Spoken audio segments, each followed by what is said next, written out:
bring our panelists up here, Baye and Tom. Come on down. Tom is in a deep meditative state because you got to beat Wrexham tomorrow. Really appreciate it. So this is a super exciting moment for us. And this event, we've done some things with people in the NFL and the Eagles, but never really featured specifically, two soccer team owners from different continents for an event like this. So Tom comes from a pretty, interesting background, Formula One, Emirates Airlines, he did BD and partnerships in the rugby world. And Baye, you were a real estate developer and, deputy mayor of Newark, New Jersey at one point. And now you're in the business of owning and, developing stadiums and teams. So really excited to have both of you. First of all, let's hear it for our panelists, Tom Burwell and Baye Adofo-Wilson. Thank you so much.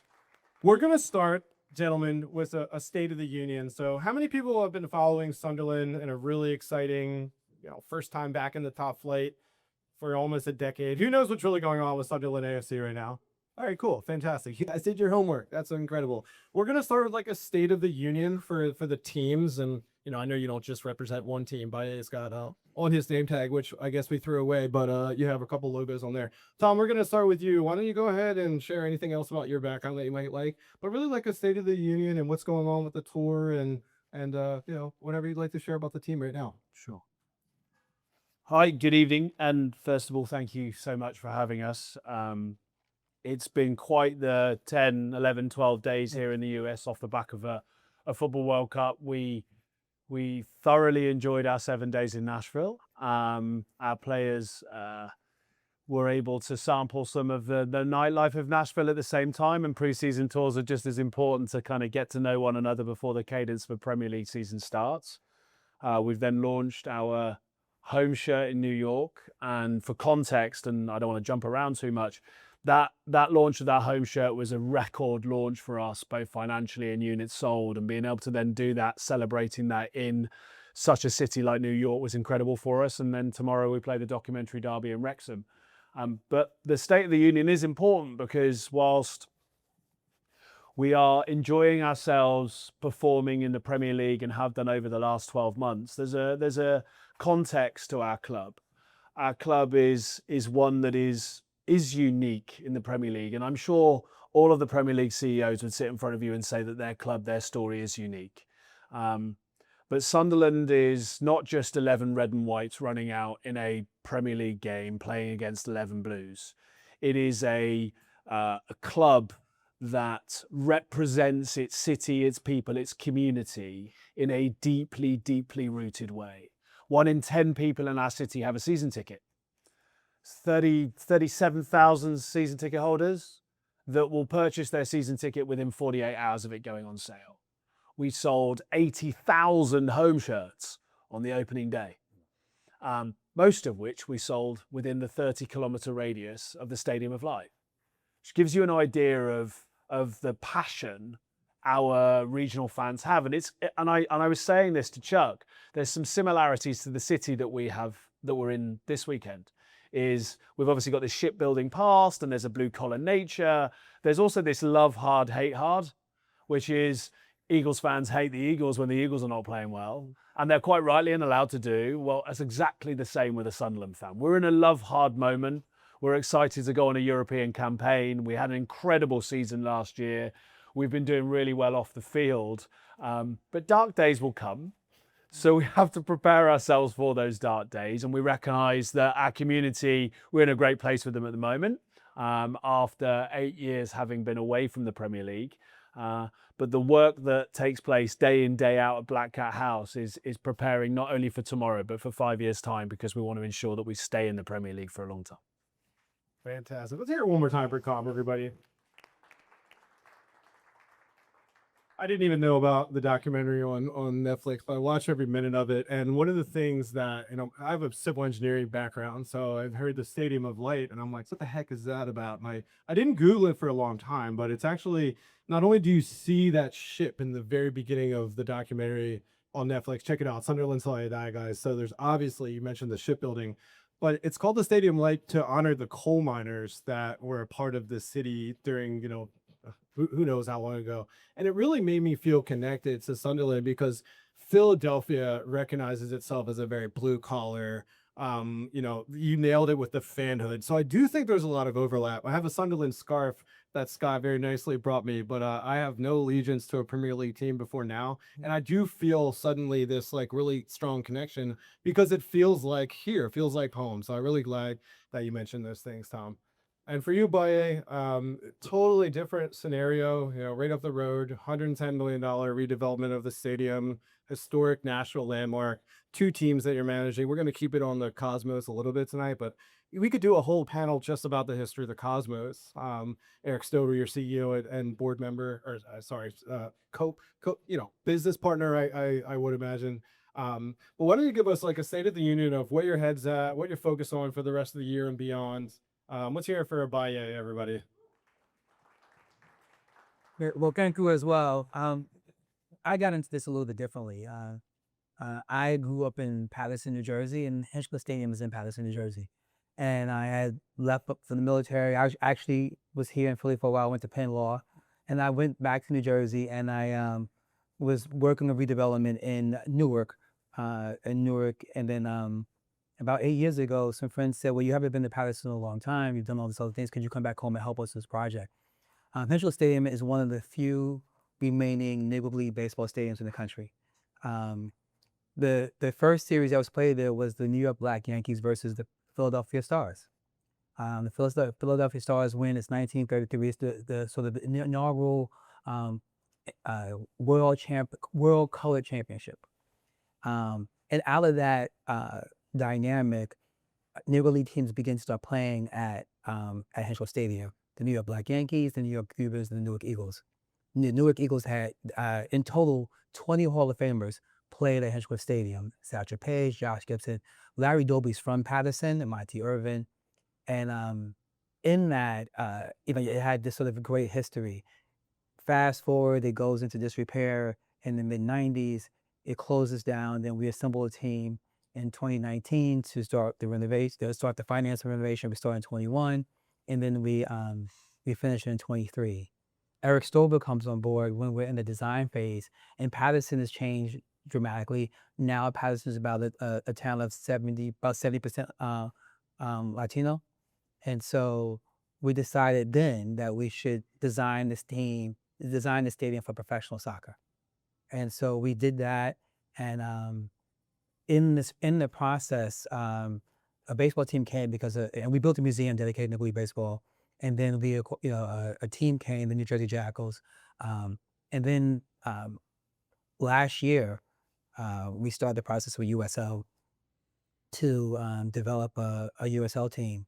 At the time, Eric Silva used to be with the New York Cosmos as the CEO. And Rocco Comiso, who was the previous owner, also owns Florentina, for the people who know.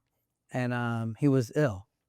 And so his staff and them felt like it was important for the New York Cosmos to have a sort of a different life. So we closed on the Cosmos in July. He went in the hospital in August, and then he died in January. And so that's sort of how we began sort of the process. We filled the team. We're in USL League One. Currently, we're at the bottom of the table in our first season. But our goal, like everyone else's goal, is to get to the USL Premier League. As you know, it's the team that Pele played for, Beckenbauer played for, Carlos Alberto played for. We have an exhibit up right now, Cosmos in the Cup. It showcases the 24 Cosmos that played in the World Cup, representing 16 different nations, and the 3 that won. And so we have other projects as well, but our goal, like everything else, is sort of to do what Sunderland did, and to really showcase the history and culture and the IP, and really take this club to as far as it can go. Tom, let's just pass it right back over to you. You know a thing or two, or at least the Sunderland journey about, being relegated a couple times and then calling back and having an explosive year last year. I mean, just based on what Baye said, I'm sure you have some comments.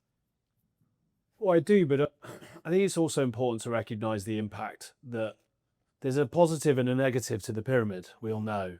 And that's from an investment stance, that $1 million your asset is worth one thing and it's worth something very different either way. There's also a reality that the scarring that this club and this business went through 8-9 years ago, we were two large rounds of redundancies, around 80-85% of the people that work for the club are from the city itself. So when you go as the major organization in the city and you go through those things together, we are the city's church. People come to service on a Saturday at 3 p.m. We ourselves are completely agnostic, but the religion is Sunderland AFC. So when Sunderland AFC goes through those challenges, it goes through them with its people, its community. It's a deeply impacting relationship, and then the upside comes. Mm-hmm. And it's important to recognize that the documentary, if you did a documentary on us now, it wouldn't be that interesting, or I'd hope it would be, because what made it so fantastic is not only the club, but also the chaos that sat behind the club at times. But you got to learn about the city and what it means to the city. We then went through that process. We got ourselves out of League One. First year back in the Championship, we got into the playoffs, go to the Premier League. We lost the playoffs. Following year, we came 16th, 17th. Year after that, year that we were in the Championship, it was clear come December, January that we were going to find ourselves in the playoffs again. And the mandate that I had, and I also run ownership's other sports assets, the mandate I had in that January, about 5-6 months before the end of the season, was, what does Sunderland AFC look like back in the Premier League? How do we guarantee, if we put ourselves there, how can we be successful as the football club that our fans and the size of our business believes it should be? So we started that process, and then we didn't play very well for the majority of the rest of that season. And we got ourselves in, but the work that we'd done pre-Christmas meant that we found ourselves in the playoffs, put ourselves into the playoffs, and we had a moment. And I think it's really important. There's a person in the room today, Alex Slater, who's a huge part of where you saw our city and our club and our community come together under a banner of till the end. And that till the end kind of mantra was, I'd say, one of the strongest unionizing campaigns between a football club, the players in the football club, and what happens off the field. Because in that playoff run, we almost basically had a last play of the game goal in the semi-final. Then we found ourselves 1-0 down in the playoff final. Sheffield United, who were playing against, scored, but the one game of the season that had VAR in the Championship went to VAR, goal cancelled. We then basically go up the other end, minute 72, equalise, and then Tommy Watson, who we'd already sold to Brighton, who was a player that came through our academy, so came from the age of 8. We'd already sold with the last kick that he ever has for our football club.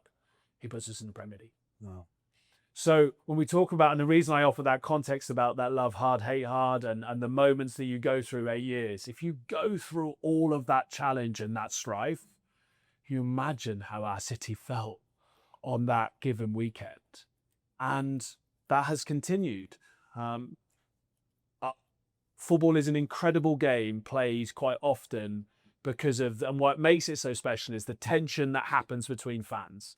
And you'd want to be in our arena right now, because I think our arena is continuing to have a special moment on the field, whilst the group in here and many others, both this side of the Atlantic and the other side of the Atlantic, are building a business that then can support that organisation staying and competing on the field. Yeah, I really appreciate that. Fan engagement gets talked about, tribal. What I think you've been quoted in the past about building like tribal fan bases, and maybe some of the organizations that you used to be with, Tom, like Formula One has done an amazing job at this over the last 10 years under new ownership. And as we pass it back over to Baye, I really appreciate all the anecdotes and everything, Tom. It's really exciting. And Baye, what's funny about the Cosmos specifically, again, I know a little bit less about the Jackals, and we're not talking about baseball here tonight, but at least with the Cosmos, it's kind of like rebuilding the team 3.0, as Eric Stover and I discussed, your CEO. And, you've had like Pele and many other people you can mention that have been a part of the journey as either players or coaches or involvement. But, you're in a new city, right? You're in a new fan base. And I like that, like the town that, not only is it Sunderland, the town is Sunderland. Like you said, so many people actually have our season tickets. It's like a part of their DNA. You're up against the very opposite of that, like relocating the team and rebuilding a fan base. So this final topic is really about fan engagement to deepen the nail and think about how you guys are approaching that. And you have opposite challenges here. So Baye, how are you approaching fan engagement? What can we learn about your strategy and the people that you have around you that you've brought in to do this? Yeah, well, thank you. We're in the New York metropolitan region. We're 13 miles from Manhattan. And so we are in the point where we're really engaging families, and it's more of a family-centered environment. We try to be an affordable option in the New York City. When the World Cup came and you guys saw how expensive the tickets were, we had watch parties. We had watch parties, 4, 5, 6,000 people coming out to our watch parties to watch inside the stadium for free because they couldn't afford to go to a game. And so in this moment now, we're trying to build that base up. As I also mentioned, we have a museum so that it's educational, so that we have an exhibition up, because there's so many young people who need to be reintroduced to the cosmos, who need to be reintroduced to Pele. And so we're at a point in our development where we're doing that reintroduction, that we're growing the fan base by starting with young people and reintroducing the club so that we can build that tribal fan base from sort of the ground up. And we do it through educational trips, we do it through soccer clubs, and we do it through those type of partnerships. Our goal is to do more, but we're starting at this point, which is also, in my opinion, where USL League One is at. League One is a family-oriented event, and it's beautiful when we have these days where there's, our stadium is 8,000 seats, and you have 2,000-3,000 kids in there just screaming, and they don't care whether you win or lose. They're, whether the team wins or loses, they're standing waiting for autographs from the players who are at League One. So that's where we're at now. We kind of had an intermediate question for you, Tom, but we talked quite a bit about fan engagement for your last one. Do you have anything else you'd like to add about, fan engagement specifically, about maybe building those tribal bases? Yeah, I think the challenge that we face is if you've got this deeply rooted tribal fan base that is within a 30-kilometer radius, how do you keep them happy whilst also then going to compete in the Premier League in a league which is deeply regulated now from a financial point of view with regards to what we can spend attached to where our revenues are? I can only go to the well of the 30-kilometer radius so much. It's also the economic demographic of the people there means that there's a certain cap to how we can do that. So we need to really actively chase fan growth in other markets around the world. And we've got to do that whilst remaining connected to our 30 kilometers. So we talk about it here, and one of the, finding the balance between a performance preseason tour and a commercial growth preseason tour. But we've spoken deeply is about we're exporting Sunderland to the world. And the reason I sit here in front of you and I've not mentioned his name, not mentioned Granit Xhaka's name, I've not mentioned the 30 players that played in the World Cup's name, because we're not actually necessarily here to export those. The Premier League is the rising tide. You can watch the best football in the world on a Saturday morning here in the US.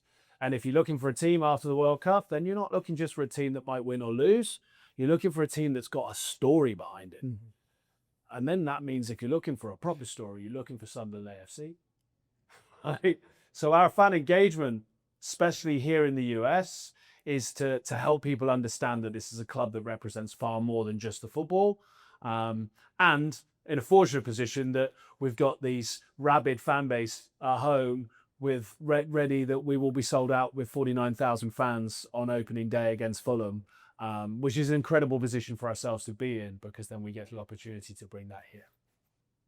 Thank you. That's incredible. Who's going to the match tomorrow? Sunderland versus Wrexham at noon at Subaru Park. Only a couple people. Who's going to the match tomorrow? Yeah. All right. Cool. Yeah. Fantastic. Yeah.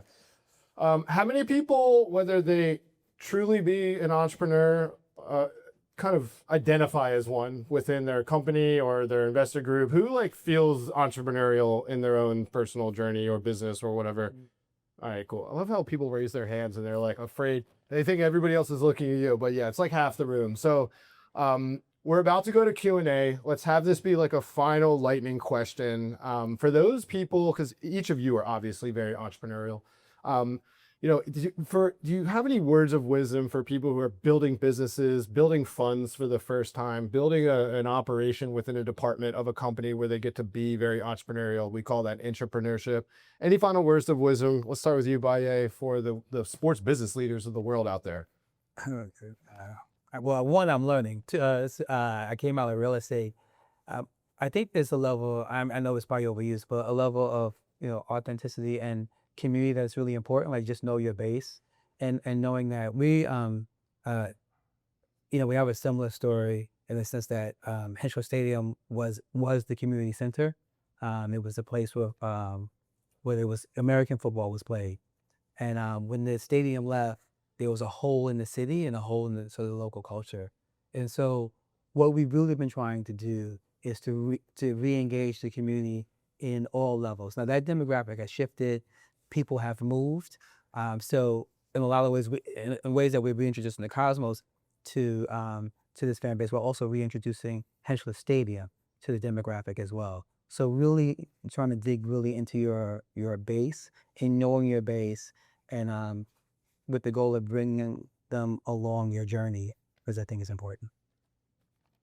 Thank you. Tom, any words of wisdom for the entrepreneurs in the room? I think that I've started some businesses, some successful, some not. Always based on, we talk about the relentless obsession at Sunderland, and I talk about being relentlessly ambitious. We're now an organization that has 350 people, $300 million in revenue. You could quite easily become quite a corporate organization. You could lose your connection with who you are and where you are and what you've come from. And I hope that, and I've only been in place for a few months properly, or in full time anyway. I hope that the Sunderland organization and the people in Sunderland organization can feel that this is something that is relentlessly ambitious, that does have the opportunity for you to go out and do it the way you want to do it. Because I've been able to build a career by basically just saying yes. I moved to South Africa, I moved to Dubai, I've been in all sorts of organizations, and I just never said no. Just said, yeah, let's do it, come on, we'll make it work. Now I find myself living in the northeast of England and my family live in London, and I may have made an interesting decision in my wife's eyes, but just say yes and be relentlessly ambitious. I love it. Just say yes. I appreciate that. Let's hear it for our panelists, Tom and Baye, guys.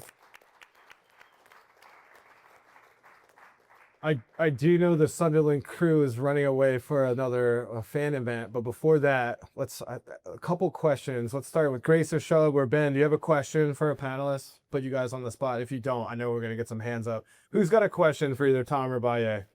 Last chance. Who's got it? Howard, let's go. Yeah. Do you want to scream, or do you want to come up here and have the microphone? No, I was being so, having grown up in London and ashamedly being an Arsenal fan, one of the things that we always looked at was the kids who were coming up through the academies. Now we see some of the quote-unquote big clubs spending tons of money on overseas players. Can you talk a little bit about the Sunderland philosophy with the academy and getting kids from the local area and giving them opportunities, as it seems? Yeah, there's the northeast of England. For those of you who don't know, there's one proper club, one other club 8 miles away, and another one a little bit further away than that. But we're all competing for the talent, and the talent is an absolute hotbed. There have been a huge number of England internationals that have come out of the northeast of England for both men and for women. Kids come into our program at 8 years old. But it's an interesting space to play in because it's so important. The value of bringing somebody through from 8 years old and then playing in our first 11, Chris Rigg at the moment.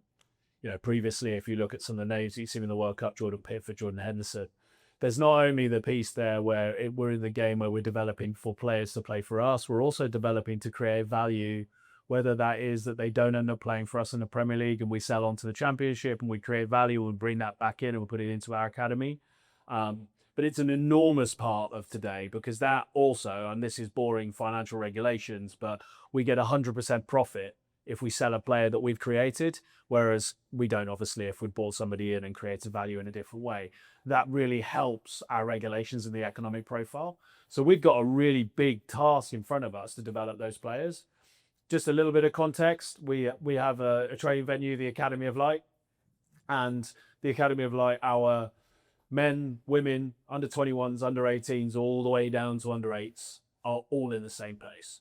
So at a certain point in the afternoon on a given week after school, you'll see the 8, 9, 10, 11-year-olds coming in, boys and girls, and in effect going out in their rather flash loud cars are the first 11. And that's a really, really special thing, because you are seeing young boys and girls within the radius deeply attached to this club, seeing their heroes that they almost certainly play on Saturday. So there's this inspiration, aspiration model, not only one that helps our economics.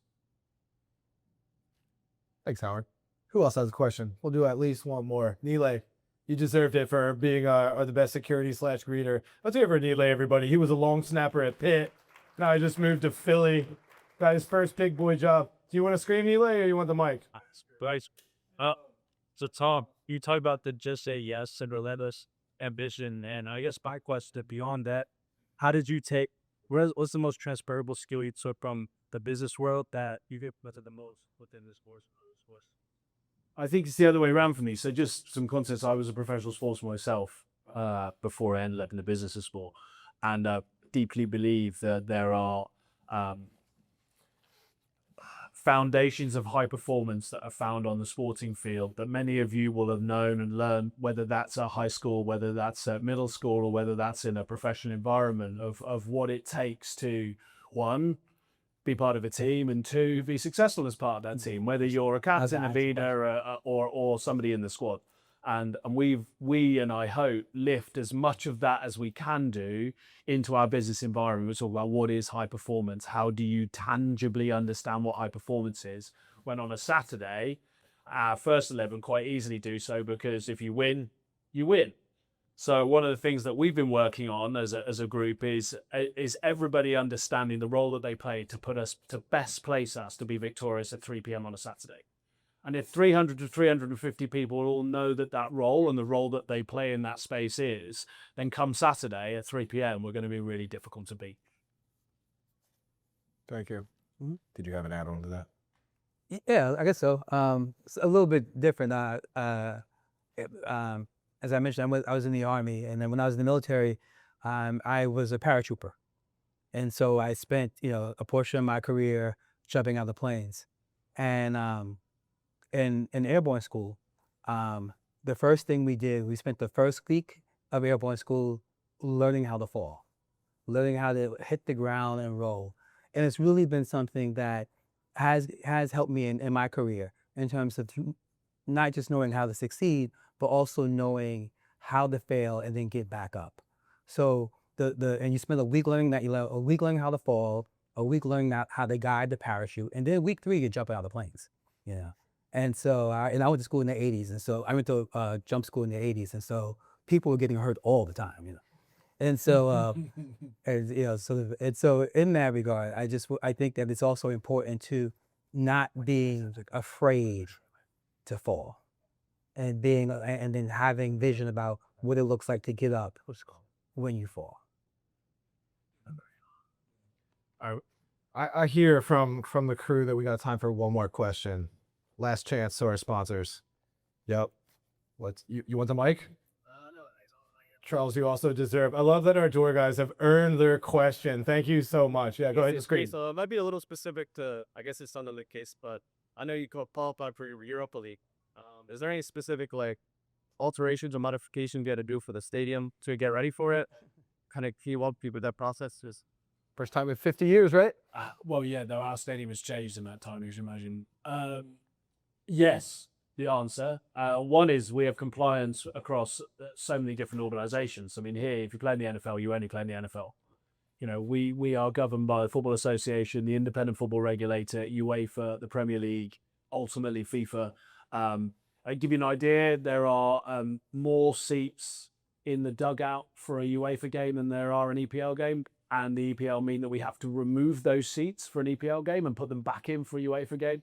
There's certain space that you need to have in a changing room, which is different for each of those. So all of those things have been happening this summer, and it's just part of a capex plan, of course. And I think that's offset that come September the 16th, if we're at home in a Europa game, there'll be no better arena in Europe to watch a game from.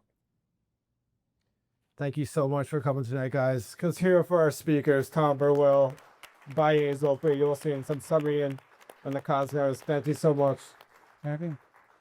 See you at the games, Walker.